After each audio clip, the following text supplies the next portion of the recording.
అనిల్ రావిపూడి లాంటి star director సినిమాని 6 నెలల్లో కంప్లీట్ చేసేస్తున్నారు. నిజానికి సినిమా తీయటానికి అంతకంటే ఎక్కువ టైం అవసరం లేదంటారు చాలా మంది. కానీ కొంతమంది మాత్రం అసలు సినిమాని ఎప్పుడు స్టార్ట్ చేశారో కూడా జనాలు మర్చిపోయేంత కాలం తీస్తున్నారు. అలా సాగుతూ షూటింగ్ జరుగుతున్న సినిమాలేంటి? ఏదో రాజమౌళి తప్ప మిగిలిన డైరెక్టర్లందరూ సినిమాల్ని త్వరగానే కంప్లీట్ చేసేస్తారని అనుకునేవాళ్లు జనాలు. కానీ ఇప్పుడు చాలా మంది డైరెక్టర్లు సినిమాల్ని సంవత్సరాలు షూట్ చేస్తున్నారు. త్వరలో అఖిల్ తన సినిమా రిలీజ్ డేట్ అనౌన్స్ చేస్తాడని చూస్తున్న ఆడియన్స్ కి మరోసారి రీషూటింగ్ అప్డేట్ ఇచ్చారు. మురళీకిషోర్ డైరెక్షన్ లో అఖిల్ హీరోగా చేస్తున్న విలేజ్ యాక్షన్ డ్రామా ఇంకా బూత్ బంగ్లాలో షూటింగ్ జరుపుకుంటోంది. ఆల్రెడీ షూట్ చేసిన కొన్ని సీన్స్ అంతగా నచ్చకపోవడంతో మరోసారి రీషూట్ చేస్తోంది టీం. దాంతో ఇప్పటికే డిలే అయిన సినిమా ఇంకొన్నాళ్లు ఆలస్యమవుతోంది. ఇలా రకరకాల కారణాలతో డిలే అవుతూ దాదాపు 3 ఏళ్ల నుంచి సెట్స్ మీద ఉన్న సినిమా రాజాసాబ్. ప్రభాస్, మారుతి కాంబినేషన్ లో తెరకెక్కుతున్న హారర్ యాక్షన్ ఎంటర్టైనర్ రాజాసాబ్ ఇంకా షూటింగ్ జరుపుకుంటూనే ఉంది.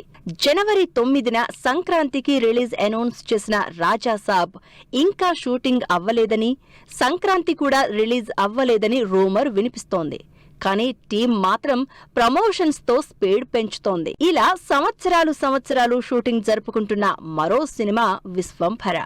చిరంజీవి, వశిష్ఠ కాంబినేషన్ లో తెరకెక్కుతున్న విశ్వంభర మూవీ క్లైమాక్స్ కి వచ్చేసింది. త్వరలోనే రిలీజ్ అవ్వబోతోంది అనుకునే లోపే సంవత్సరం పోస్ట్ పోన్ అయింది. గ్రాఫిక్స్ వర్క్ తప్ప షూటింగ్ వర్క్ కంప్లీట్ చేసిన టీం రిలీజ్ కి రెడీ అవుతోంది. విశ్వంభర సినిమా కూడా 2 ఏళ్ల నుంచి షూటింగ్ జరుపుకుంటూ సినిమా రిలీజ్ ని వాయిదా వేసుకుంటూ వస్తోంది. శర్వానంద్ సినిమాలు కూడా అంతే. 2 ఏళ్ల నుంచి కొన్ని సినిమాలు షూటింగ్ ప్రాసెస్ లోనే ఉన్నాయి. నారీ నారీ నడుమ మురారి, బైకర్ లాంటి సినిమా అనౌన్స్ చేసి చాలా కాలమైంది. అసలు ఈ సంవత్సరం సంక్రాంతికే నారీ నారీ నడుమ మురారి సినిమా రిలీజ్ అవ్వాల్సి ఉంది. కానీ షూటింగ్ డిలే వల్ల రిలీజ్ నెక్స్ట్ ఇయర్ సంక్రాంతికి పోస్ట్ పోన్ చేసుకున్నారు. సాయి తేజ్ హీరోగా రోహిత్ డైరెక్షన్ లో తెరకెక్కుతున్న సంబరాల ఏటిగట్టు సినిమా లాస్ట్ ఇయర్ నుంచి షూటింగ్ జరుపుకుంటూనే ఉంది. ఈ సినిమా ఈ సెప్టెంబర్ లో రిలీజ్ కావాల్సి ఉంది. కానీ షూటింగ్ అవ్వక రిలీజ్ పోస్ట్ పోన్ అయ్యింది. సాయి తేజ్ హీరోగా 100 కోట్లకు పైగా బడ్జెట్ తో తెరకెక్కుతున్న సంబరాల ఏటిగట్టు సినిమా ఇంకా తుక్కుగూడలో వేసిన భారీ సెట్ లో షూటింగ్ జరుపుకుంటోంది.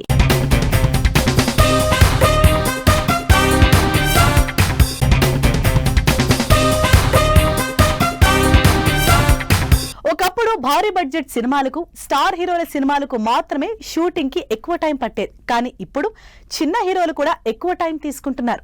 సంవత్సరాల తరబడి షూటింగ్ చేస్తూ ఆడియన్స్ పేషెన్స్ ని టెస్ట్ చేస్తున్నారు. అడవి శేష్ 2 సినిమాలు సంవత్సరాల తరబడి షూటింగ్ జరుపుకుంటూనే ఉన్నాయి. ఈ సంవత్సరంలోనే రిలీజ్ అవ్వాల్సిన గూఢాచారి 2, డెకాయిట్ ఈ 2 సినిమాలు ఇంకా కంప్లీట్ అవ్వలేదు. ఒక సినిమా రిలీజ్ ని మార్చికి పోస్ట్ పోన్ చేస్తే మరో సినిమాని మేకి షిఫ్ట్ చేశారు అడవి శేష్. ఈ 2 సినిమాలు దాదాపు 2 ఏళ్ల నుంచి షూటింగ్ ప్రాసెస్ లోనే ఉన్నాయి. డెకాయిట్ లవ్ యాక్షన్ డ్రామా అయితే గూఢాచారి 2 స్పై యాక్షన్ ఎంటర్టైనర్ గా రాబోతోంది. వరుణ్ తేజ్, మేర్లపాక గాంధీ డైరెక్షన్ లో లాస్ట్ ఇయర్ ఎప్పుడో అనౌన్స్ అయింది కొరియన్ కనకరాజు సినిమా. అయితే ఈ సినిమా షూటింగ్ ఇంకా కంప్లీట్ అవ్వలేదు. హారర్ యాక్షన్ ఎంటర్టైనర్ గా తెరకెక్కుతున్న ఈ సినిమా కంటిన్యూస్ గా షూటింగ్ జరుపుకుంటోంది. ఇప్పటికీ ఈ సినిమా షూటింగ్ అల్యూమినియం ఫ్యాక్టరీలో జరుగుతోంది. 2 ఏళ్ల నుంచి షూటింగ్ ప్రాసెస్ లోనే ఉన్న మరో సినిమా అనగనగా ఒక రాజు. నవీన్ పొలిశెట్టి, మీనాక్షి చౌదరి జంటగా నటిస్తున్న ఈ సినిమా వచ్చే సంక్రాంతికి జనవరి 14న రిలీజ్ అవుతోంది. చిన్న సినిమానే అయినా ఈ సినిమా షూటింగ్ ఇంకా జరుగుతూనే ఉంది. మొన్నటి వరకు రావులపాలెంలో షూటింగ్ చేసుకుంది. చిన్న హీరో అయినా కూడా తన సినిమాని pan India wide release plan చేస్తూ అదే రేంజ్ లో తెరకెక్కిస్తున్నారు. 2 ఏళ్ల నుంచి షూటింగ్ ప్రాసెస్ లోనే ఉన్న ఈ సినిమా 80% షూటింగ్ అయిపోయిందని తెలుస్తోంది. సంయుక్త మీనన్ హీరోయిన్ గా నటిస్తున్న నిఖిల్ స్వయంభూ ఫిబ్రవరి 13న థియేటర్లలోకి వస్తోంది. ప్రశాంత్ వర్మ నిర్మాతగా అపర్ణ కొల్లూరు డైరెక్షన్ లో తెరకెక్కుతోన్న మహాకాళి సినిమా షూటింగ్ ముచ్చింతల్లోనే కంటిన్యూ చేస్తోంది. ఫీమేల్ సూపర్ హీరో సిరీస్ లో భాగంగా లాస్ట్ ఇయర్ స్టార్ట్ అయిన ఈ సినిమా ఇంకా షూటింగ్ జరుపుకుంటూనే ఉంది. మరి ఈ సినిమాలు ఎప్పుడు కంప్లీట్ అవుతాయో, అనౌన్స్ చేసిన డేట్స్ కైనా థియేటర్లలోకి వస్తాయో లేదో అని ఎదురు చూస్తున్నారు ఆడియన్స్.